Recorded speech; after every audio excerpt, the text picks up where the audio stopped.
नमस्कार, मैं अनीता चौधरी। और देखिए, एक ट्रंप का जम्मू कश्मीर में में पहलगांव में जो हमला हुआ, उसको लेकर के अहो-पोह वाली स्थिति जो बनी हुई थी कि हमने मध्यस्थता करवाई, नहीं करवाई, उस पर से बहरहाल पर्दा साफ हो गया है। प्रधानमंत्री मोदी ने पहली बार ऑपरेशन सिंदूर के बाद डोनाल्ड ट्रंप से बात करी और स्पष्ट किया कि हमारे आपके बीच में ऐसी कोई बात नहीं हुई थी और भारत आज से नहीं बल्कि हमेशा से ही कश्मीर इशू पे किसी की मध्यस्थता की जरूरत समझता भी नहीं है। बातचीत भी अच्छी रही। डोनाल्ड ट्रंप, जो कि माना जा रहा है कि जब G7 से गए तो कहीं ना कहीं उनको लेकर के कई बयानें आ रही थी, लेकिन उन्होंने पीएम मोदी को इनवाइट किया कि आप लौटते हुए अमेरिका होते हुए जाएं। पीएम मोदी ने कहा कि थोड़ी व्यस्तता ज्यादा है, नहीं आ सकता। लेकिन इन सब के बीच में एक पर्दा और उठा कांग्रेस के चेहरे से। कांग्रेस ने एक बार फिर अफरा तफरी में, राजनीति के चक्कर में एक ऐसे बयान को ट्वीट किया जो कि पुराना था और जिसका इससे कोई नाता नहीं था, और ये बताया कि कांग्रेस कहीं ना कहीं राजनीति में अभी भी कच्ची गोलियां खेल रही है। हमारे साथ बात करने के लिए बीजेपी सांसद गुलाम अली जी हैं। गुलाम अली जी, आज जो बात ट्रंप के साथ मोदी जी की हुई, भारत के संदर्भ में उसको कैसे देखते हैं? देखिए, भारत जो है, भारत के नागरिक ने एनडीए को मैंडेट दिया है और तीसरी बार दिया है, और जिसकी रहनुमाई नरेंद्र मोदी जी कर रहे हैं एज ए प्राइम मिनिस्टर। जब कांग्रेस की सत्ता थी तो हम 11वें नंबर पे थे और 2 टेनर उनको मिले अभी रिसेंटली। पहले तो उन्होंने बहुत हुकूमत करी, हम 10वें नंबर पे थे, 11वें पे थे, 11वें पे ही रहे। नरेंद्र मोदी जी के आने पे भारत ने बहुत तरक्की करी है। हम चौथी बड़ी ताकत बने हैं, हम एक उभरती ताकत हैं।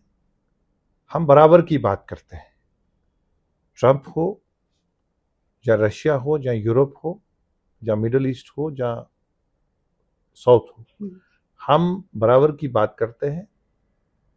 हम उनसे बराबर के ट्रेड करते हैं।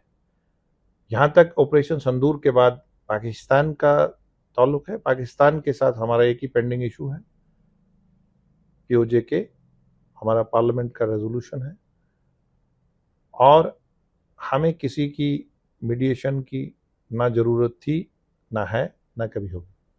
क्योंकि आप भी डेलीगेशन में शामिल थे, जब आप गए तो कैसा रिस्पांस था?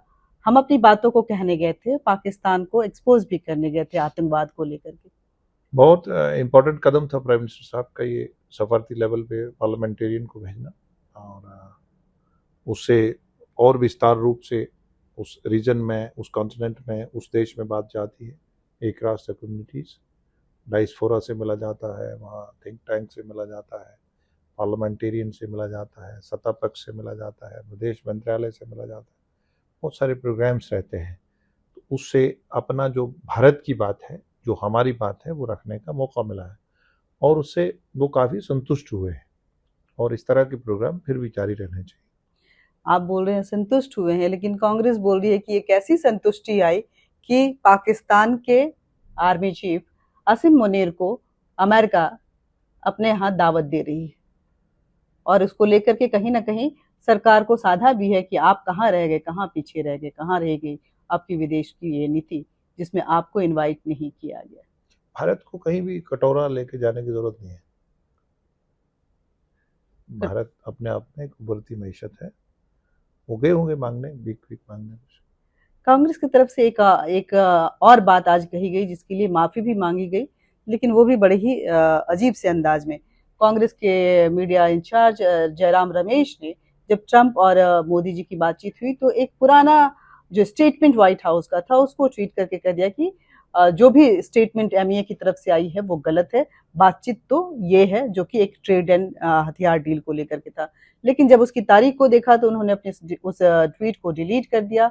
उसके बाद जो ट्वीट किया माफीनामे के तौर पे कि हाँ हमसे गलती हुई है, उसमें उन्होंने कहा कि मैं नॉन बायोलॉजिकल नहीं हूँ, क्योंकि वो मोदी जी को नॉन बायोलॉजिकल बोलते रहते हैं।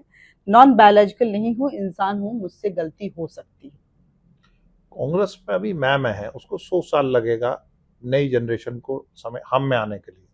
न्यू जनरेशन्स को टाइम नहीं देते, न्यू लीडरशिप को।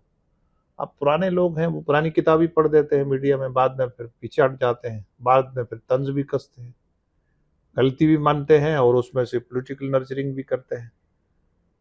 तो पहले लोगों ने नकार दिया है, अब फ्रस्ट्रेशन से ही पता नहीं क्या क्या बोलते रहते हैं। आप उन्हीं से ही पूछिए। बहुत बहुत शुक्रिया आपका।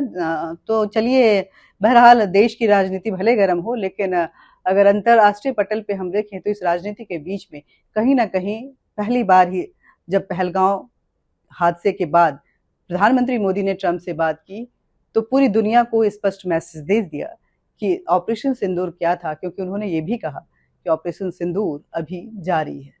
जय हिंद।